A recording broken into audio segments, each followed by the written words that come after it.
Tu écoutes le podcast Élever la physio avec François Grégoire. Suis-moi alors que j'explore et discute de tout ce qui concerne le marché de la physio et de la santé physique sous un autre angle, au-delà de la pratique. On va parler de l'état de la profession dans le marché de la santé physique en abordant plusieurs sujets, allant de la gestion à la psychologie en passant par les aspects sociaux entourant ou impactant la physiothérapie au Québec et ailleurs.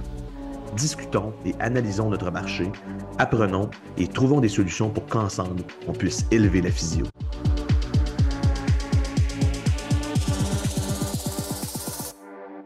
Salut, c'est François. La physio réside dans l'univers de la santé physique où la science et les perceptions se rencontrent et où la vérité se trouve souvent dans les nuances. Dans ce podcast, j'ai eu le privilège d'engager une conversation fascinante avec Axel Sessler qui partage sans réserve ses réflexions, ses défis et sa vision. Ce podcast n'est pas juste un échange d'idées, c'est une invitation à repenser notre approche de la santé physique, à questionner l'efficacité des thérapies alternatives et à comprendre l'impact colossal que ça a sur notre profession. Comment peut-on explorer les possibilités infinies de la guérison en physio tout en restant ancré dans les évidences scientifiques et notre responsabilité éthique? C'est une discussion qui va au-delà des attentes habituelles où l'optimisme côtoie le réalisme et où l'urgence de trouver des réponses est tempérée par la sagesse de reconnaître nos limites. Rejoins-moi dans ce voyage au cœur de la physio, un dialogue à la fois provocateur et illuminant qui promet d'enrichir ta compréhension de ce que signifie vraiment prendre soin de soi et des autres. Bonne écoute! Salut, c'est François. Aujourd'hui, je suis avec Axel Sessler qui va se présenter parce que qui de mieux que lui-même pour nous expliquer qui il est puis qu'est-ce qu'on va faire aujourd'hui, de quoi on va parler, Axel. Ouais, écoute, tu veux que je fasse un petit résumé là, de mon parcours, là? Ouais, je pense que ça serait pertinent. Tout le monde doit te connaître, mais pour les 2-3 personnes là, qui savent pas t'es qui, là. All right. Fait que, dans le fond, pour ceux qui ne me connaissent pas, Axel Sessler, je suis physio. Présentement, j'ai plusieurs chapeaux. Je suis chargé d'enseignement en médecine à l'Université Laval, à la clinique universitaire de physiothérapie. Je suis aussi physio en GMFU, au GMFU de Trois-Rivières, pour le CIUS Mauricie du Québec. J'ai aussi le chapeau d'administrateur à l'ordre professionnel pour les régions de la Mauricie, Centre du Québec. Et j'administre aussi par temps libre la page Facebook Physio et Téphys du Québec. C'est pas mal ça mes chapeaux que j'ai présentement. Tu sais, si on fait juste un petit topo de mon parcours, gradué en 2012 de la première cohorte de maîtrise de l'Université Laval, fait 5 ans de clinique privée. J'ai un bac en kin aussi là, que j'ai fait auparavant. Après ça, j'ai fait 1 an en clinique externe d'ortho. Puis après ça, ben là, je suis rentré en GMFU, puis dans l'enseignement, puis tout ça. Fait que t'es en libre, Axel, t'es en libre, c'est mettons entre 11h le soir puis 5h du matin là, que tu fais autre chose, que tu administres la page. Ouais, c'est ça. Puis écoute, j'ai réussi au travers de tout ça à passer un peu de temps avec mes 2 filles, puis avec ma conjointe. Fait que on réussit à trouver des heures. Je dors pas beaucoup. Ouais, ça, c'est avoir des enfants, mais ça, c'est un autre sujet. Exact. Puis, François, nous, on se connaît parce que par la magie des réseaux sociaux, on a commencé, il y a quelques années, à avoir des discussions, à argumenter sur certains sujets, puis jusqu'à ce que tu m'approches pour écrire un livre. Oui, c'est ça, ben, c'est ongoing, là. On a une bonne base quand même, là. Il faut juste, mais tu sais, c'est ambitieux dans le temps, tu sais. Puis je te disais juste avant qu'on commence l'enregistrement, justement, que je m'étais planifié du temps là, en avril pour ça, parce que ce que tu viens de nommer, ton emploi du temps, tu sais, on vit la même chose. C'est difficile, tu sais, c'est écrire un livre comme n'importe quelle création, là. C'est difficile à faire avec juste 10 minutes par-ci par-là. Fait qu'il faut vraiment se planifier des longues périodes pour être capable de, tu sais, de réfléchir puis de mettre ça sur papier virtuel finalement, euh, pour que ça donne quelque chose d'étoffé puis de pertinent. Fait que ouais, on a beaucoup de sujets, tu sais, on avait comme 7 chapitres là, dans ce qu'on avait déterminé qu'on voulait discuter. Le premier était un petit historique de la physio au Québec. Euh, on pourra y revenir. Moi, je pense que ça va être pertinent, une fois qu'on va l'avoir écrit, de se faire une rencontre, là, comme ce qu'on fait en ce moment, pour chacun des chapitres, pour créer un petit, ou discuter un peu en résumé de ce qu'on parle, là. Ouais, c'est ça. écoute, le challenge, c'est toujours le temps, Axel, là. Puis la priorité qu'on est capable d'y donner. Euh, moi, je fais partie des chanceux, là. J'ai plus de maîtrise sur mon temps, mais c'est différent, tu sais, d'un contexte de 9 à 5 où le temps a une maîtrise sur moi aussi, là, je pense que je pourrais dire. Je pense que nos conversations sont parties beaucoup de la pandémie, puis tu sais, mettons, du groupe Physiotéphyse qui a été Ouais, créé là, dans ce temps-là. Ce qui fait, écoute, on est le 12 mars 2024 aujourd'hui, là, presque 4 ans jour pour jour. On arrive à la ouais. fête de la COVID au Québec, là. La COVID devait être là avant. Elle, sa date est probablement antérieure à mars 2020, là, mais la date à laquelle on s'est comme rendu compte qu'il y avait un problème, puis on exclut la personne qui parle, évidemment, là, c'est il y a 4 ans. Puis Ouais, je me avec souviens encore très bien. ah ouais, écoute, je pense que tout le Je pense qu'on monde. se souvient tous où on était quand ils ont annoncé qu'ils fermaient tout puis qu'ils nous renvoyaient à la maison, là. Ouais. Ouais, exactement. Quand Elvis est mort, puis quand il y a eu la COVID, là, les deux événements marquants de notre vie, Axel. On rajoute les Euh, deux tours, peut-être. Oui, c'est ça. Écoute, C'est ça. hey, là, puis là, parallèle, là, tu sais, j'ai des collègues, moi, qui graduent puis qui viennent travailler avec nous.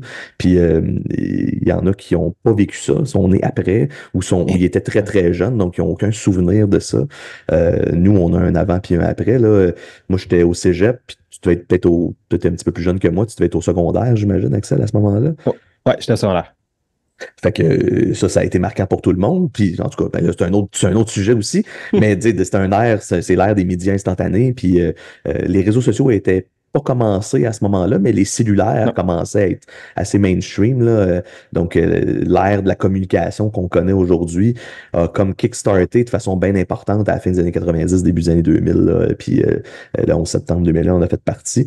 Alors, tu sais, dans le contexte de situations négatives comme la COVID, il arrive toujours des choses positives. Puis notre rencontre, en tout cas, moi, t'avoir rencontré virtuellement à ce moment-là, parce qu'on s'est parlé beaucoup avant de se rencontrer en personne. Alors, comme tu dis, la magie de la communication puis des réseaux sociaux. Et finalement, je pense qu'on était souvent en désaccord sur des trucs. Puis finalement, à force d'en parler, on se rend compte qu'on est pas mal plus proche dans nos idées euh, que ce qu'on pensait, en tout cas ce que moi je pensais à la base, là. Euh, puis ça nous a amené à discuter d'un paquet de trucs, tu sais. Il est souvent le cas, tu sais, quand tu prends la peine d'être réceptif puis de donner le bénéfice du doute à ce que l'autre veut dire dans tes communications, mais là, tu réussis à clarifier aussi puis finalement à te rendre compte que on n'est pas si loin que ça souvent. Mm. Exactement. Puis je pense que lorsque je vais parler pour ma part, là, des fois, j'exprime mes opinions avec véhémence, très, très brutalement. Puis les gens avec qui je discute, parce que souvent, ça va m'arriver de dire que je suis pas d'accord, puis je vais y penser pendant 3, 4 jours, là, pendant que je suis dans mon auto, pendant que je fais du jogging, pendant que je suis dans la douche. Puis après ça, je vais me dire, ouais, c'est vrai, là, il y a du bon là-dedans. Fait que je pense que des deux côtés, ça prend, dans une conversation à deux, là, des deux côtés, ça prend cette réflexion-là d'être capable de revenir sur son opinion. On dit qu'il y a juste les fous qui changent pas d'idée. Fait qu'heureusement, ça voudrait sûrement dire que je suis pas fou, puis toi non plus. Mais aussi la capacité à retourner discuter avec la personne, puis des fois qui nous a remis à notre place là, dans un contexte de discussion puis de débat enflammé. Ce avec quoi, puis là, encore une fois, là, on peut parler au niveau culturel. Parfois, au Québec, on a un petit peu de misère, tu sais, de donner notre opinion, puis d'avoir un débat fort sans qu'on voit ça comme de la chicane puis que ça soit négatif finalement.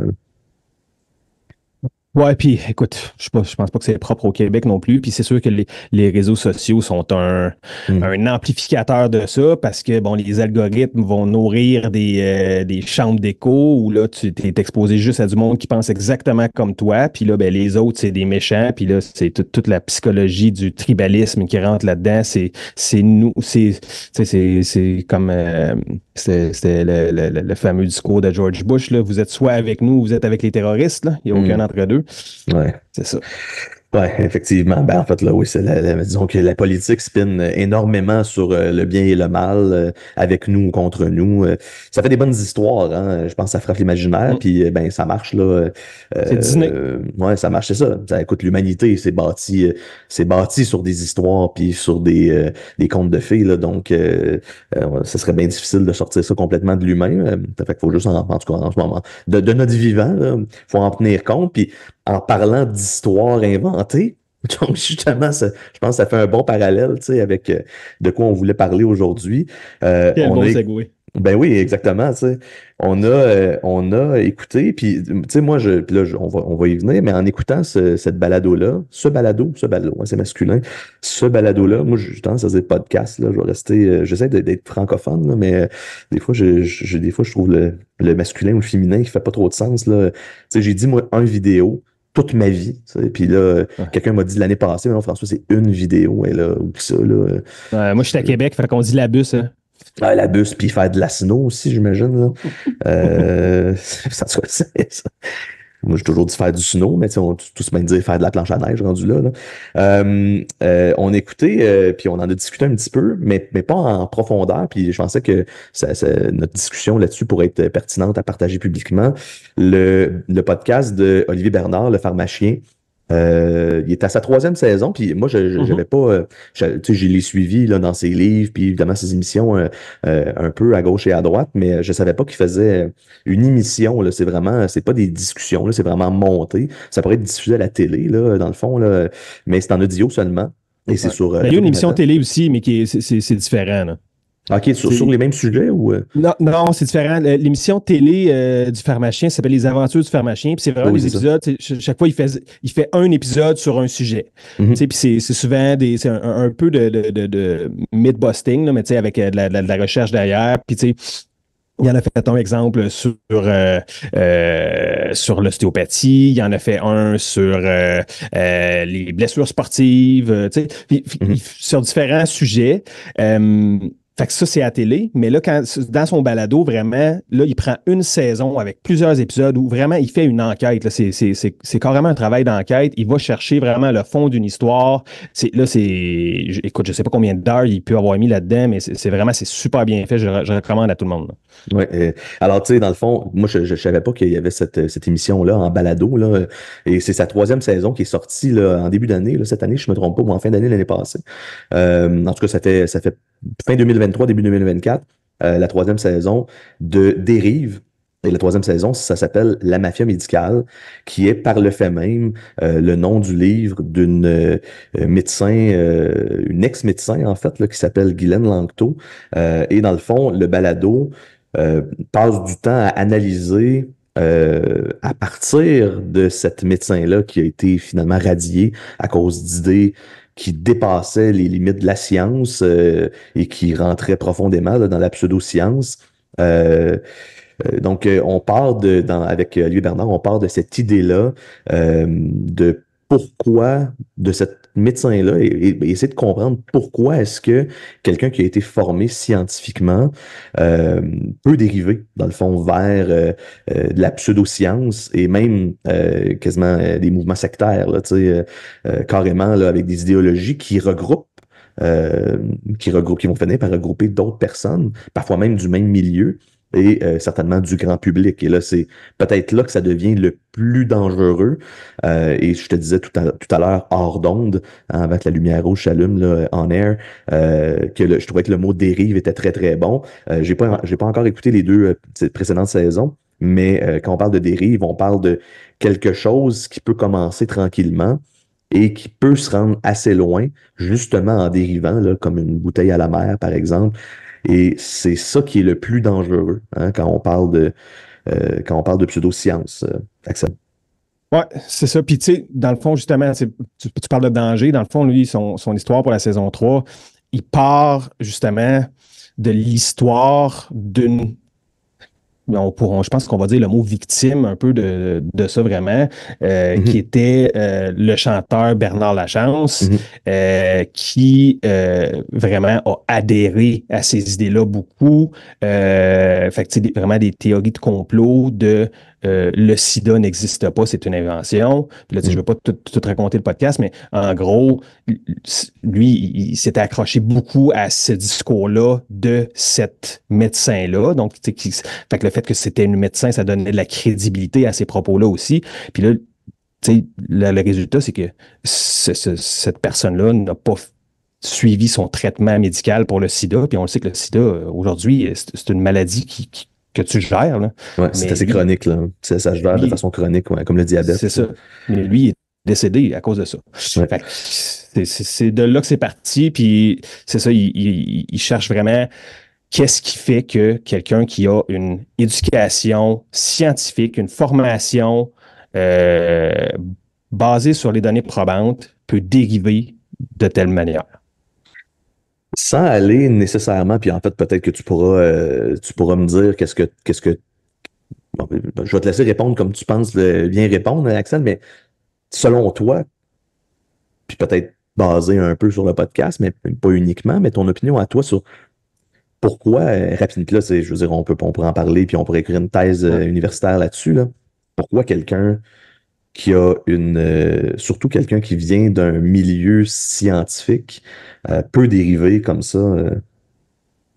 Et ouais, c'est ça. Même si c'est ce à quoi il tente de répondre dans son balado, la réponse, ça reste de la spéculation, mais je suis assez d'accord avec son hypothèse.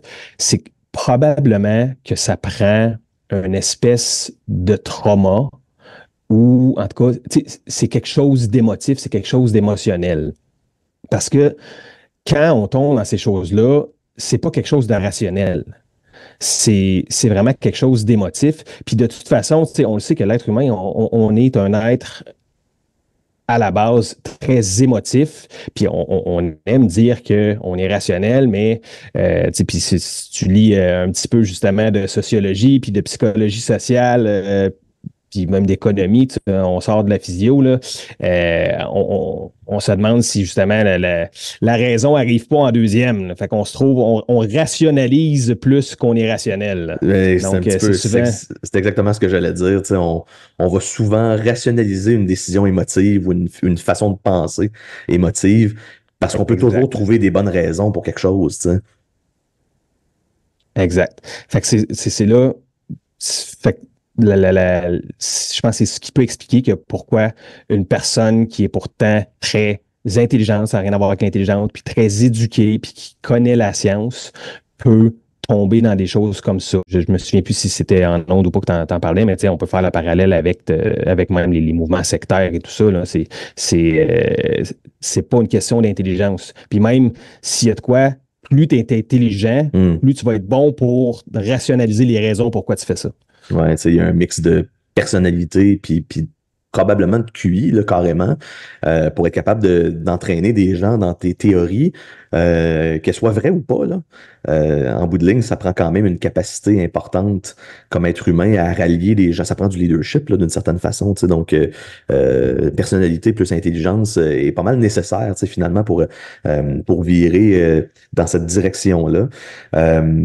Puis, tu sais, la raison pour laquelle on surfe là-dessus, puis on parle de ça, c'est que toi puis moi, ça nous a amené à réfléchir à euh, l'impact de ce qu'on peut voir en santé physique, mettons, tu sais, si on le prend à large pour commencer, puis évidemment en physio, de ce genre de truc-là. Puis encore une fois, je peux revenir au terme dérive qui, euh, qui me fait penser, puis on en parlait tantôt encore, à ça peut pas faire de tort, tu sais. Est-ce que ça peut pas faire de tort est une excuse pour dériver dans les théories de traitement ou de modalités finalement qu'on utilise en santé physique, autant en physio qu'ailleurs, là, tu sais, ça peut être au niveau médical aussi. Euh, puis je pense qu'il faut peut-être comprendre un peu d'où on part puis où est-ce qu'on s'en va pour mieux comprendre Mm. qu'est-ce qui est derrière tout ça, tu sais.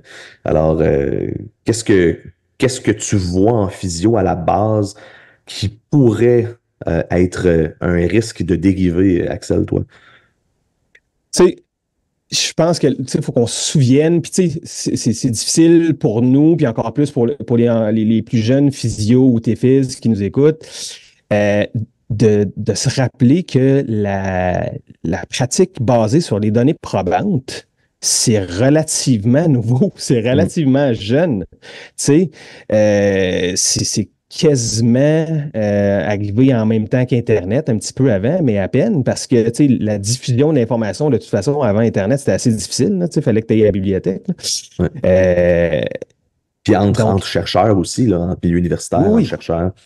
c'est ça. Fait que, tu sais, ça fait pas si longtemps que ça. Puis en fait, oui, on a une profession qui est jeune, mais qui est quand même, je te dirais, un petit peu plus vieille que ce qu'on pourrait appeler vraiment de la pratique basée sur les données probantes, le evidence-based practice qu'on appelle. Tu sais. Fait que, c'est logique qu'on n'ait pas toujours été vraiment basé sur les données probantes parce que, tu sais, bon, nous, tu sais, on ne fera pas toute l'historique de la physio là, ce matin, mais euh, on veut pas, on découle, bon, des sciences infirmières puis de la médecine, puis la médecine, il pas si longtemps que ça, ben, tu sais, c'était des saignées, puis c'était, tu sais, la théorie des humeurs, puis, tu sais, c'est pas si loin que ça, là, dans le temps. Tu voulais pas une fracture ouverte, Axel, il y a 100 ans, là, tu sais. Écoute, tu sais, à ce moment-là, justement, ce qu'on pourrait appeler aujourd'hui le plus de la médecine alternative, que je dis en guillemets, là, ben, était pas plus risqué que la médecine conventionnelle ou orthodoxe parce que les deux n'étaient pas basés vraiment sur des données probantes. C'était plus une question de statut social que, bon, les médecins s'étaient fait à ce moment-là. Là, là on n'est plus aujourd'hui. Mais tu sais, ça peut expliquer un peu l'amalgame qui s'est passé là, au travers des années. Là, maintenant, on est dans un contexte où la pratique basée sur les données probantes, c'est quelque chose d'établi, c'est devenu la norme. Et bon, justement, la médecine orthodoxe, c'est vraiment rallié à ça. C'est la façon dont elle pratique. Puis, ben, nous, la physiothérapie étant la discipline reconnue orthodoxe pour justement toute la réadaptation physique, ben, on se colle à ça aussi, puis on essaie de suivre ça. Fait qu'aujourd'hui, en 2024, on est rendu dans un contexte où on s'attend de nous à ce qu'on pratique selon les données probantes. Est-ce qu'on le fait? Puis, puis pourquoi? Puis jusqu'où il faut aller? Puis pourquoi est-ce qu'on le fait pas tout le temps? Tu sais, je pense qu'on peut peut-être pas. Tu sais, tu te Ouais. dis, on fera pas l'histoire de la physio au Québec aujourd'hui, là. Mm. Tu sais, on peut partir peut-être de notre rôle qui était un rôle qui tu sais, je sais même pas si on peut dire professionnel, là, si on revient tu sais, au début de la pratique en physio, qui s'appelait pas comme ça avant, là, évidemment.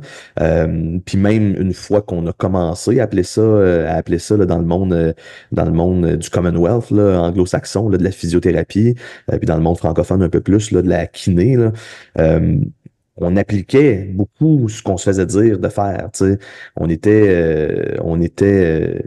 suivait simplement là, ce que le médecin nous disait de faire.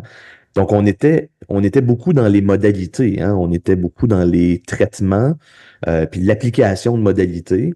Est-ce que tu penses que c'est quelque chose qui nous suit aujourd'hui, là, si on part de d'où est-ce qu'on part comme groupe de professionnels en physio? Là? Ouais. C'est sûr que c'est ça. Tu sais, faire une petite histoire courte. Puis encore, tu sais, je suis pas on est tous les deux pas des experts de l'histoire de la physio au Québec, mais on a fait des recherches quand même pas pires pour le livre à date. Là. Fait que, tu sais, bon, historiquement, effectivement, on était des exécutants, des donneurs de soins vraiment, puis avec très peu d'autonomie hein, sous le chapeau des physiatres. Puis ben, c'est là qu'on a commencé justement, ben, je dis on, là, justement, ces femmes-là, parce que c'était principalement des femmes.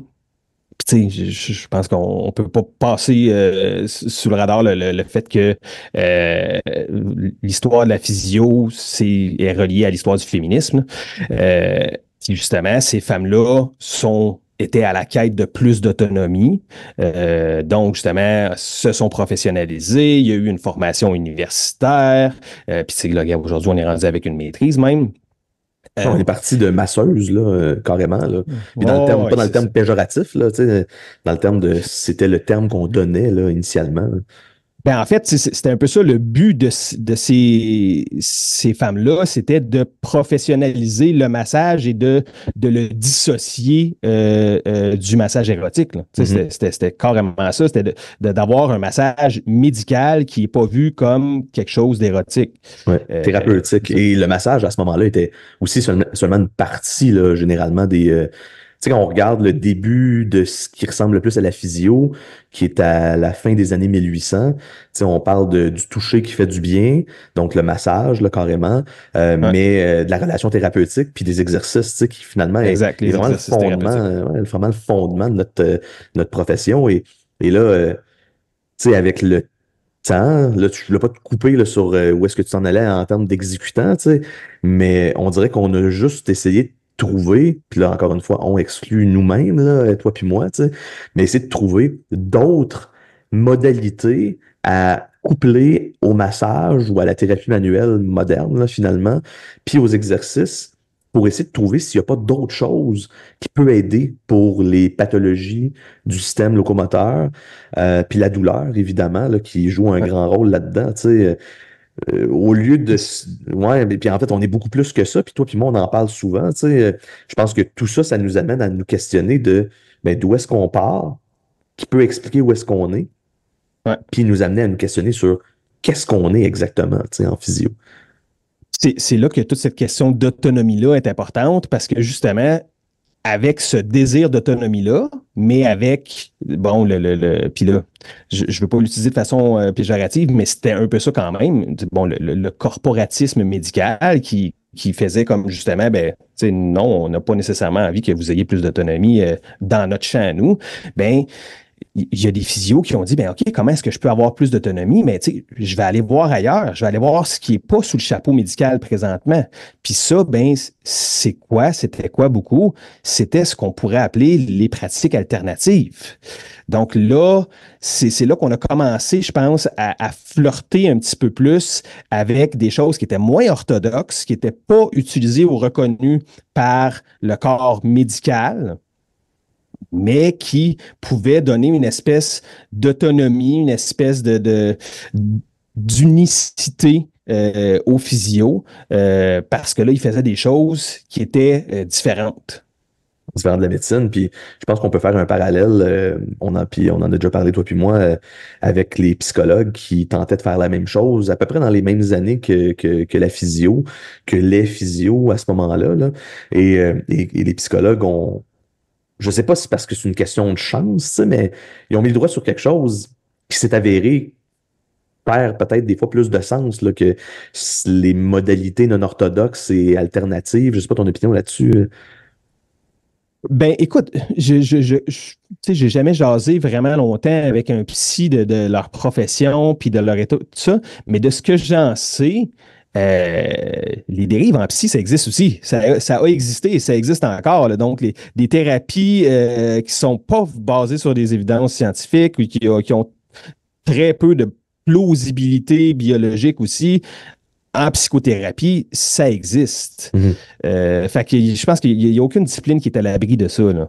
Oui, clairement. Mais tu sais, quand on parle de se dissocier, tu sais, du médical puis du corporatisme médical, ce que les psychologues ont fait, c'est qu'ils Ouais. ont axé vraiment, probablement sont sortis du système de santé en masse, là. Ouais. Là, je peux pas donner une année précise, là, faudrait que je retourne dans mes notes, mais probablement au milieu du siècle ou à peu près, là, dernier, évidemment, là. Ouais. Puis, en fait, ils ont bâti, puis c'était majoritairement des hommes, eux, à ce moment-là. Ils ont bâti Il y a eu beaucoup de ça aussi. ouais, une façon d'aborder la santé mentale de façon non médicale. Et ce qu'on voit aujourd'hui, la différence entre le psychiatre et le psychologue. Bon, le psychiatre va dire qu'il fait de la psychothérapie aussi, mais les psychologues vont dire, ben non, c'est majoritairement nous qui faisons de la psychothérapie. Et bon, évidemment, là, il y a d'autres professionnels depuis la loi 10 là, qui ont la capacité et le droit tu sais, de faire de la psychothérapie, mais dans tous les cas, ils ont abordé la santé mentale différemment que ce qui se faisait au niveau médical, qui finalement c'était interner le monde, là, c'était pas compliqué. Là.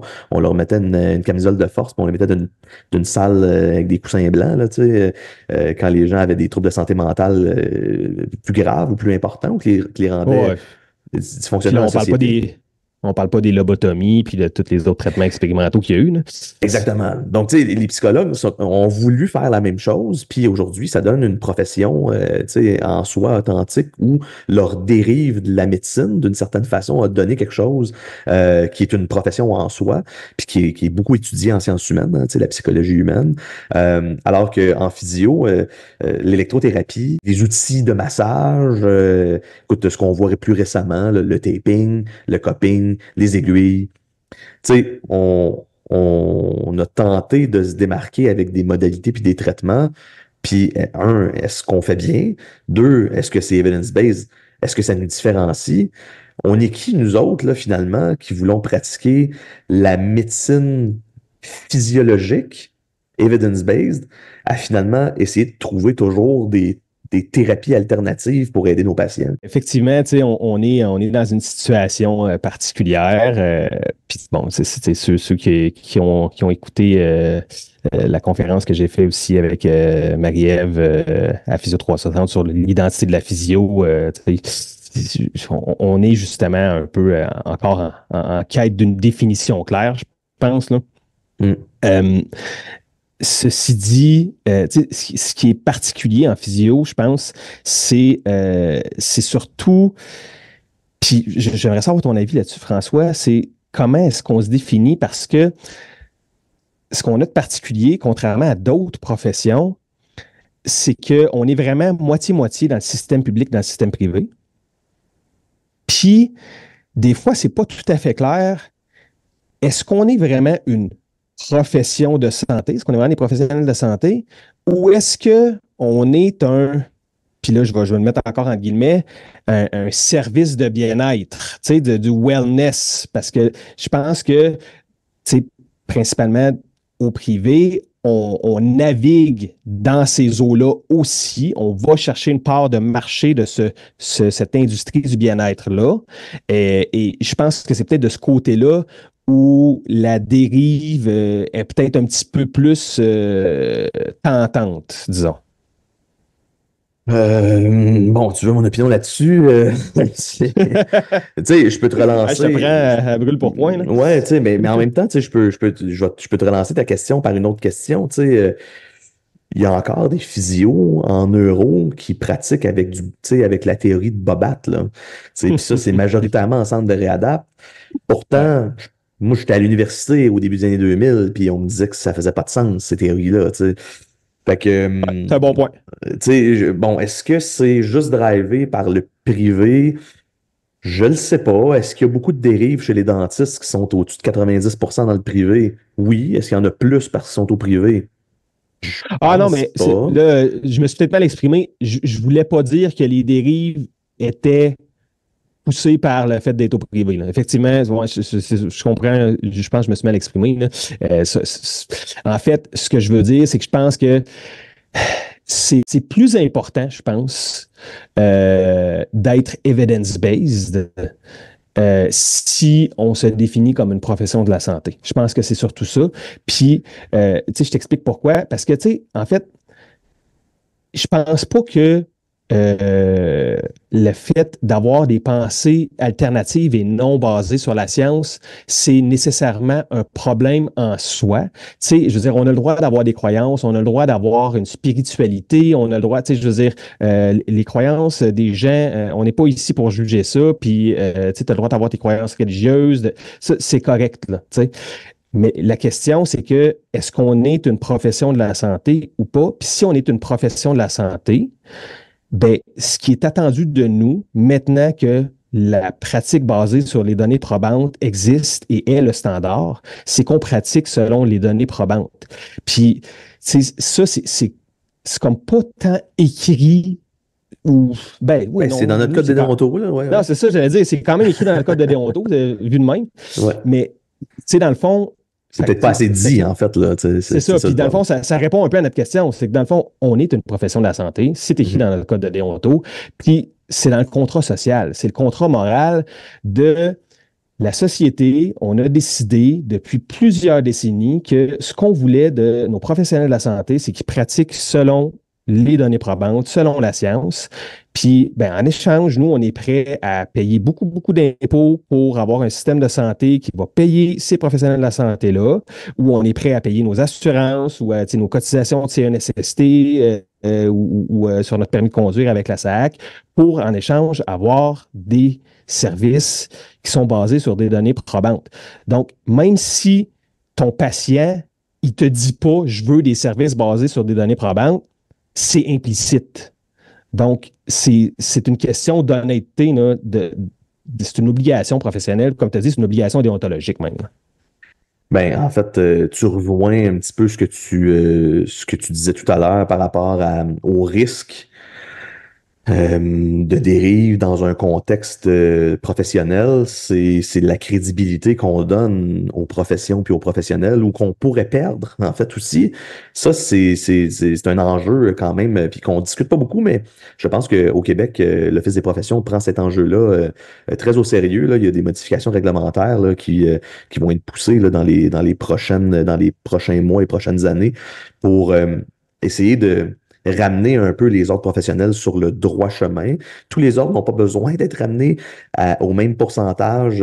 Il y en a qui se sont égarés. Il y en a qui ont dérivé. Hein, pense à ton chemin, puis il y a de l'eau de chaque bord. Il y en a qui sont tombés puis qui se sont laissés partir à la dérive là, d'une forme de corporatisme basé sur leurs pratiques. Il y en a qui sont plus loin que d'autres, clairement.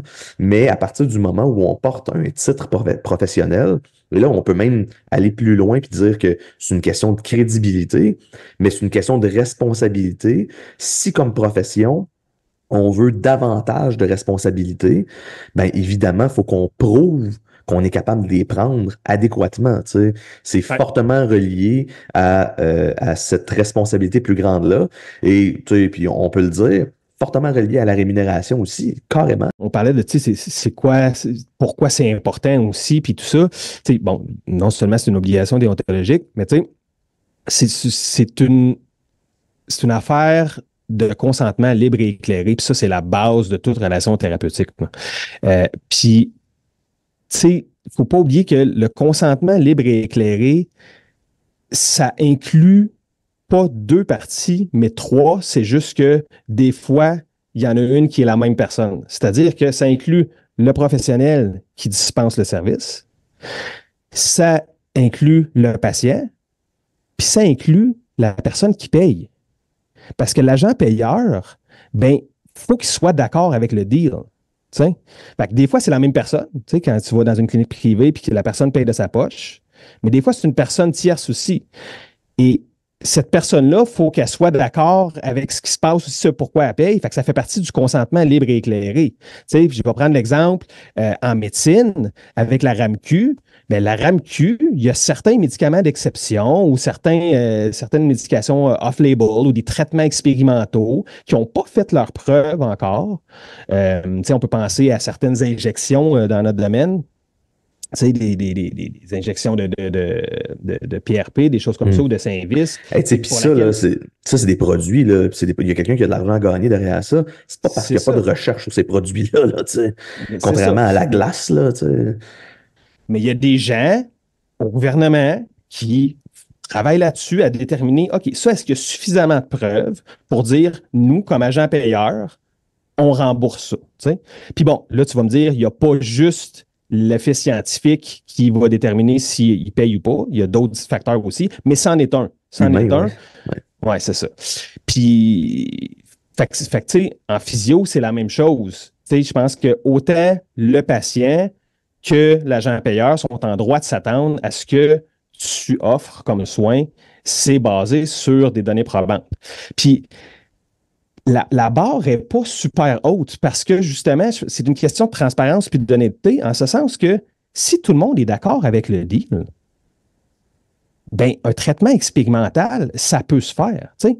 Fait que juste de dire, écoute, moi, j'ai envie d'essayer ça avec toi, selon mon expérience, selon ce que j'ai vu. C'est pas basé sur. Puis encore là, l'expérience du clinicien, ça fait partie de l'échelle de la pyramide des données probantes. C'est juste que c'est juste que c'est le plus bas niveau.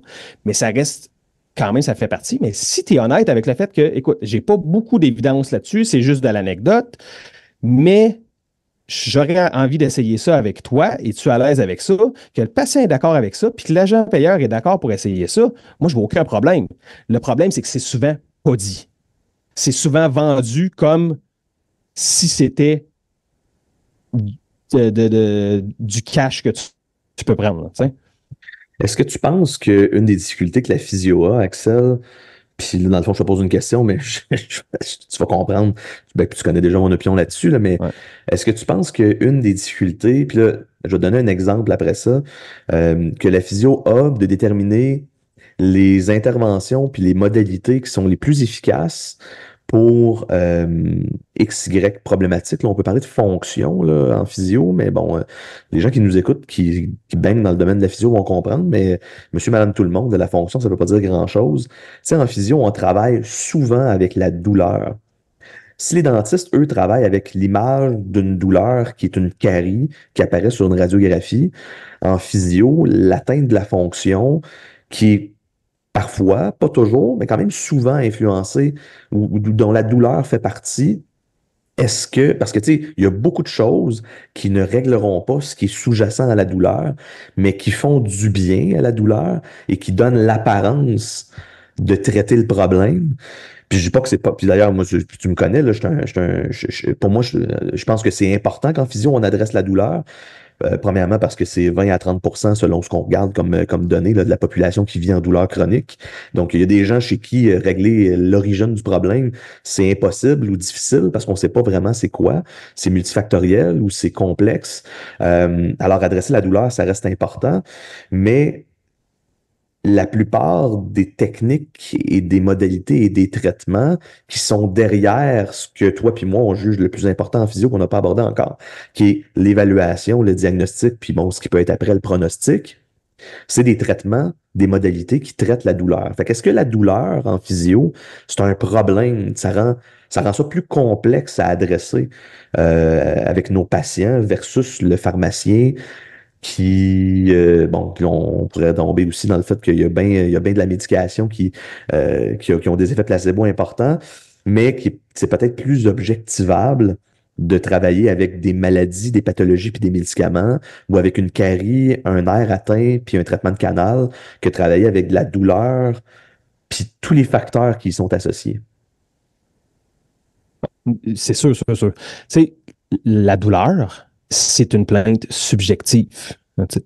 Puis un placebo, ça peut avoir des effets sur des plaintes subjectives seulement. OK? Mhm. Donc, tu sais, bon, il y avait une étude là, par rapport, je pense que c'était-tu une condition pulmonaire, je ne sais plus si c'était de l'asthme ou une MPOC, là.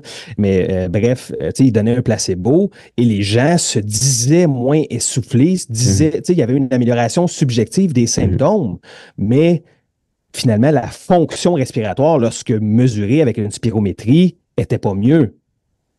T'sais. Alors qu'avec la vraie médication, ben là, on avait l'effet objectivable. Fait que, tu sais, nous, c'est sûr que vu qu'on travaille avec beaucoup de plaintes subjectives, là, on parle de douleur, mais il y a aussi bon, les étourdissements, c'est même les paresthésies. Mhm. Donc, c'est toutes des choses sur lesquelles on peut avoir un effet avec un placebo. Mhm. Puis là, on pourrait entrer puis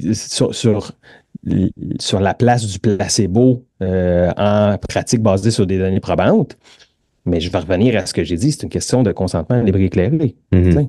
Si moi, je te dis, écoute, ça se peut que ce soit juste un placebo, parce que si on regarde les études, les essais cliniques randomisés qui ont été faits là-dessus, ça ne bat pas le placebo, mais présentement, c'est ce qu'on a de mieux à t'offrir, puis ça peut peut-être t'aider à te sentir mieux, puis que toi, tu es à l'aise avec ça, puis que la personne qui paye est à l'aise avec ça, ben moi, j'ai aucun problème avec ça. Là. Mhm. Tu sais, ça amène cette discussion-là sur le consentement, le placebo puis la douleur.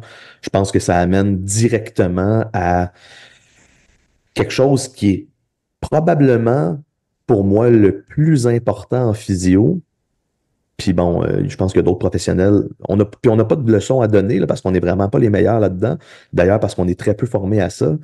Mais pour que on puisse comprendre ce que le patient veut, faut lui demander, faut l'écouter. Puis juste à ce moment-là, on est capable d'expliquer, tu sais. Parce que si on essaie d'expliquer en amont, ça marche pas pantoute. Fait que le consentement peut juste venir de bien comprendre qu'est-ce que le patient pense qui peut l'aider, en discuter avec lui, je pense pas. Puis là, encore une fois, il y a une question de danger ou pas là-dedans. Là. Notre objectif ne devrait pas toujours être de dissuader le patient de vouloir ou pas une intervention. Encore une fois, tant que ça ne fait pas de tort. Puis là, ben, je pense qu'après ça, on pourrait flipper. Puis là, je vais te laisser. Je vois que c'est quelque chose qui te brûle les lèvres, mais après ça, je pense qu'on pourrait flipper facilement sur la discussion de que ça veut dire quoi, ça fait pas de tort, puis à quel point est-ce que ça peut en faire. Mais pour avoir le consentement du patient, faut d'abord l'écouter. À la base là, de tout ça, faut bien savoir ce qu'il pense, lui. Ou elle, évidemment. C'est tellement important ce que tu dis, puis tu sais, ça peut paraître niaiseux, hein. Ben oui, il faut écouter notre patient, mais on le dit, puis on continue de le dire parce que ça n'a pas l'air si évident que ça pour tout le monde. Parce que puis là je dis tu sais, je vais inclure tous les professionnels de la santé là-dedans, là. On fait beaucoup de suppositions, OK? Donc, on prend pour acquis que la personne qui nous consulte veut telle chose. On prend pour acquis qu'elle veut un soulagement. On prend pour acquis qu'elle veut une intervention. Mais si tu ne poses pas la question, tu ne le sauras pas. Fait que tu as totalement raison. De poser la question, aujourd'hui, là, qu'est-ce qu'on peut faire pour vous? Qu'est-ce que vous aimeriez? C'est quoi vos attentes? C'est tellement important. Puis c'est malheureusement encore trop peu demandé. Et c'est probablement ce qui est la base d'amener aux gens des soins personnalisés. Parce que parfois, il y a plusieurs alternatives à une même problématique. Puis celle qui va mieux fonctionner, c'est celle avec laquelle le patient va être d'accord. Tu sais. Parmi les alternatives qui peuvent amener, de façon générale, tu sais, une amélioration de la condition qu'on pourrait idéalement objectiver. Mais là, si on ajoute, parce que tu sais, c'est bien populaire là, en 2024, tout faire, justement parce que les gens veulent des soins personnalisés, puis les gens veulent pas laisser sur la table quelque chose qui pourrait les aider. Tu sais. Fait que si ça peut m'aider, je suis aussi bien de le faire. Mais là, je peux me ramasser avec, puis il y a des professionnels qui eux-mêmes vont aller dans cette direction-là. Mais il y a des patients qui eux-mêmes vont aller contre ce que leur professionnel veut faire avec eux. Ouais. Alors, tu sais, des patients qui voient 15 professionnels différents puis qui ont 12 machines à la maison parce que plus, c'est certainement mieux. Malheureusement aussi, là, il y a eu une mode en recherche là, où on comparait une intervention avec deux interventions, avec trois interventions, puis beaucoup arrivaient à la conclusion que trois était mieux que deux, puis deux était mieux qu'un, pour plein de raisons qui fait bien plus de sens que ce qu'on pourrait penser à la base. Tu sais. Fait que qu'est-ce qu'on fait avec les gens qui savent pas? Tu sais, parce que le consentement, c'est basé aussi sur la compréhension du patient.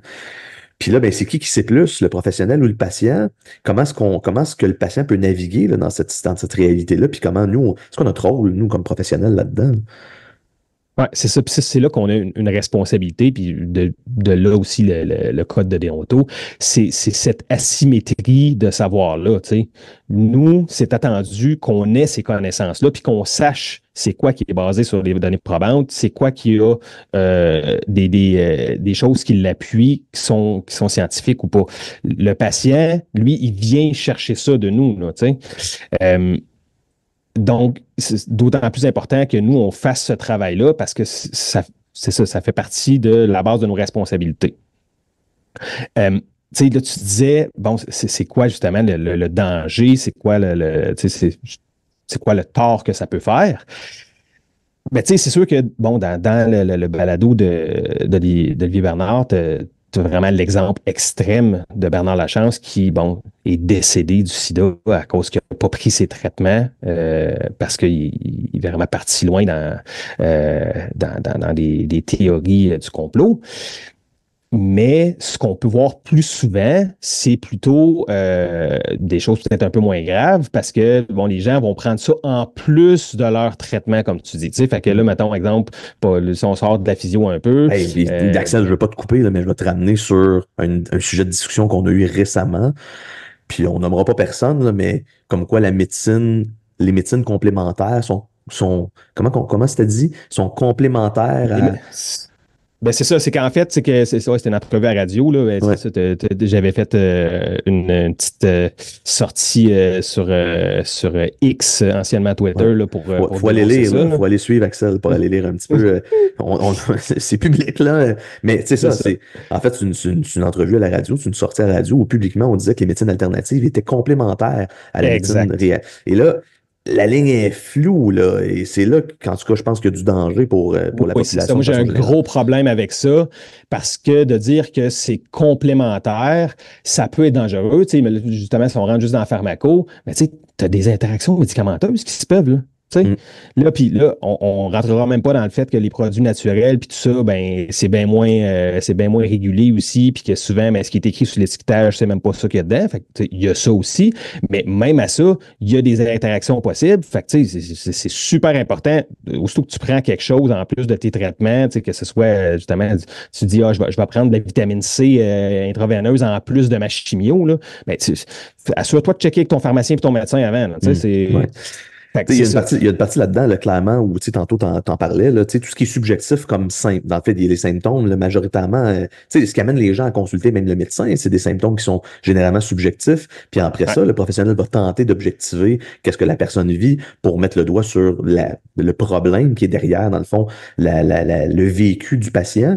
Mais tu sais, prendre de la vitamine C pendant mon traitement de chimio, l'effet placebo peut être important et c'est là la dérive potentielle, je pense, où si subjectivement, l'humain qui prend XY traitement a l'impression que ça l'aide, ben, l'impression que quelque chose aide peut devenir au détriment de d'autres choses dans la tête de la personne et c'est là que le terrain peut devenir glissant, j'ai l'impression. C'est ça, parce que là, en plus des risques vraiment pour la santé, donc justement que ce soit des interactions ou des détériorations parce que même tu as négligé l'intervention qui était importante, tu as les risques financiers, tu as les Mm. coûts, parce que souvent, c'est des choses qui coûtent quelque chose, et tu as le coût d'opportunité. Parce que c'est sûr que, puis là, c'est là qu'on pourrait, ça, c'est peut-être ça qu'on peut voir plus en physio, c'est-à-dire le temps et l'énergie que tu mets sur des interventions Et l'argent, qui ouais. sont, c'est ça, qui sont Mm. pas basées sur des données probantes, ben ce temps-là, et cet argent-là, tu ne le mets pas sur ce qui est basé sur des données probantes. Tu sais, on s'entend, si tu as infini de ressources, là, Mais puis tu as envie. juste le temps est une C'est ressource, ça.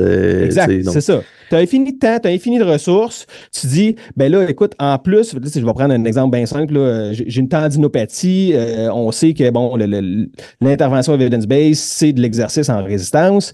Fait que, tu sais, mais là, en plus de ça, je voudrais ajouter ben, toutes les modalités électrothérapeutiques qui existent. Je voudrais rajouter, en plus de ça, je sais pas, moi, du Reiki, de la réflexologie, name it. Je voudrais rajouter tout ça en plus. Puis j'ai le Axel, temps, j'ai l'argent, j'ai l'énergie. Tu sais, la cortisone, du fine, là. PRP, du shockwave.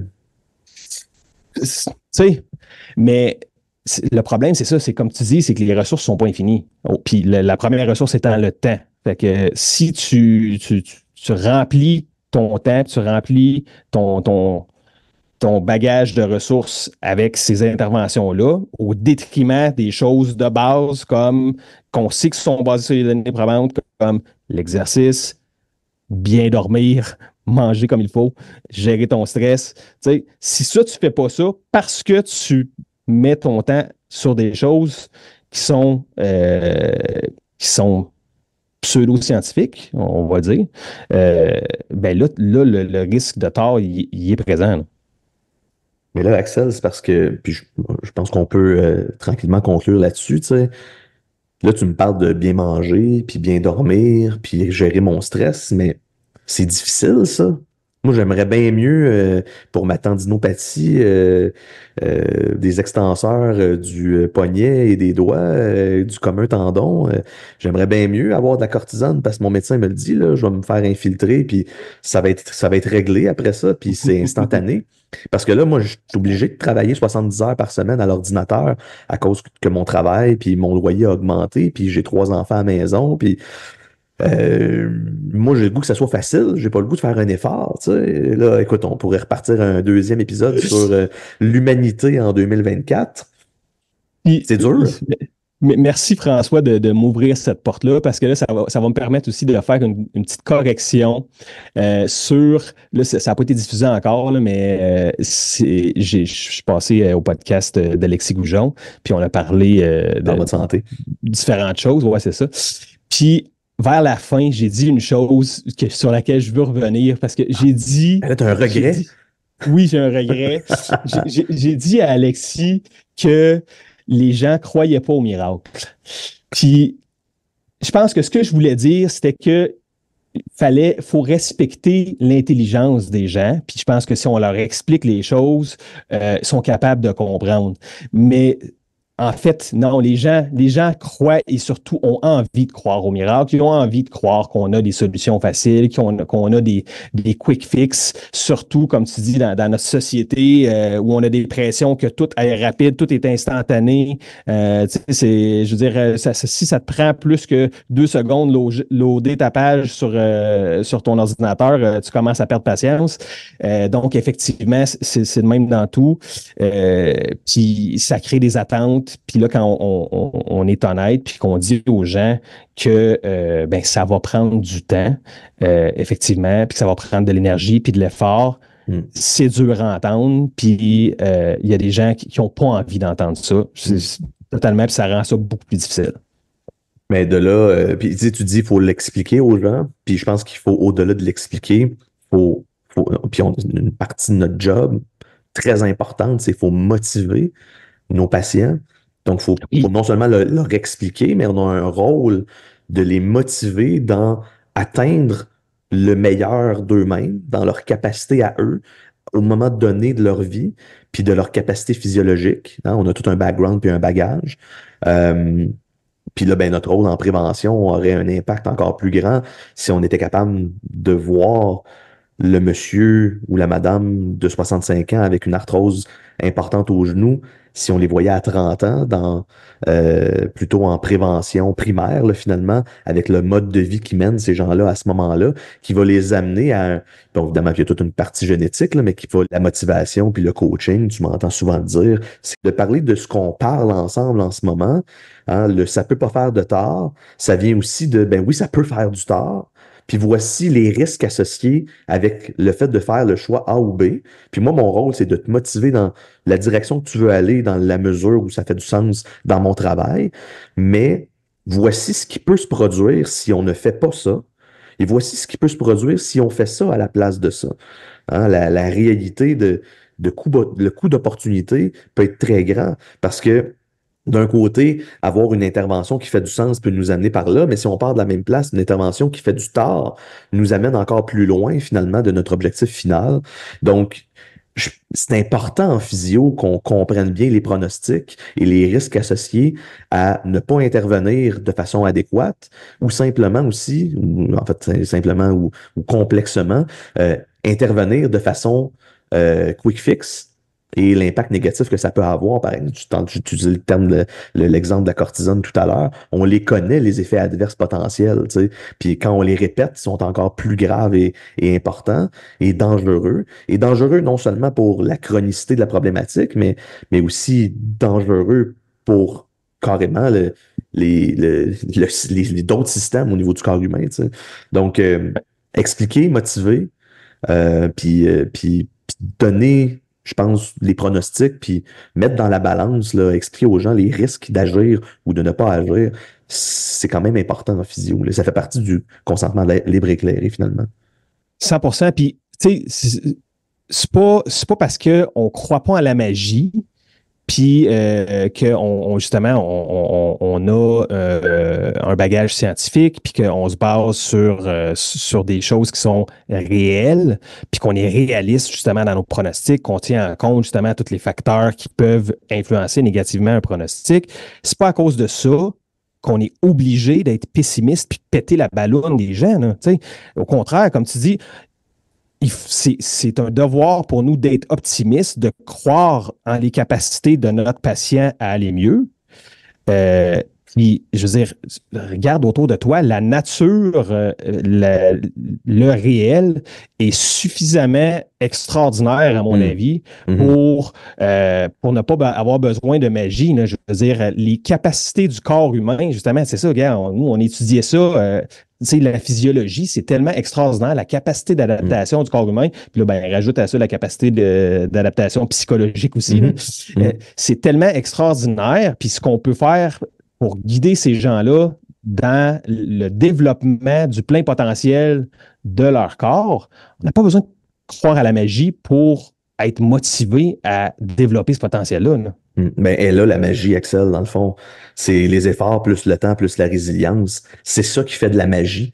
C'est juste que ça frappe l'imaginaire quand on voit des gens qui ont réussi, puis souvent on a l'impression qu'ils ont utilisé un quick fix. Mais c'est facile quand on voit des gens qui ont réussi. Hein, cette personne-là qui a eu multiples fractures après une chute de 30 pieds, qui court un marathon 7 ans plus tard. C'est 7 ans plus tard. Mais elle n'est plus en chaise roulante, cette personne-là, parce qu'il y a eu de la résilience, de l'effort, puis du temps. C'est ça qui crée de la magie. C'est l'effort humain, puis on a un rôle important à jouer dans motiver les gens à être capables de se rendre dans cette direction-là.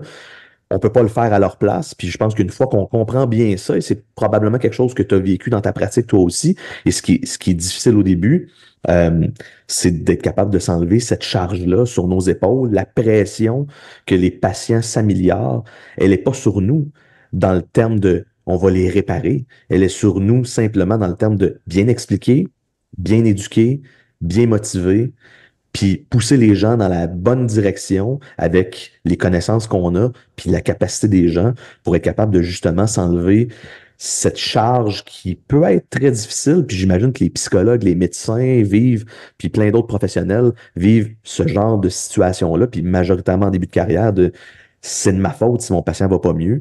Ben, ça peut être de ta faute, pas parce que tu fais pas la bonne intervention, ça peut être de ta faute parce que tu n'as pas eu la bonne discussion avec ton patient. Je pense qu'on peut terminer avec une citation qu'on a déjà entendue. C'est peut-être moins glamour de ne pas être Batman avec tous ses gadgets ou même Superman avec ses pouvoirs magiques. Mais notre rôle à nous, c'est d'être Alfred. C'est d'être Alfred puis de se mettre dans le siège du passager puis de laisser conduire le patient. Oui, exactement. Alfred, qui est le chum à Batman, qui dans le fond, qui prévoit, qui planifie tout ce qui va se produire par la suite. Ouais. C'est son coach.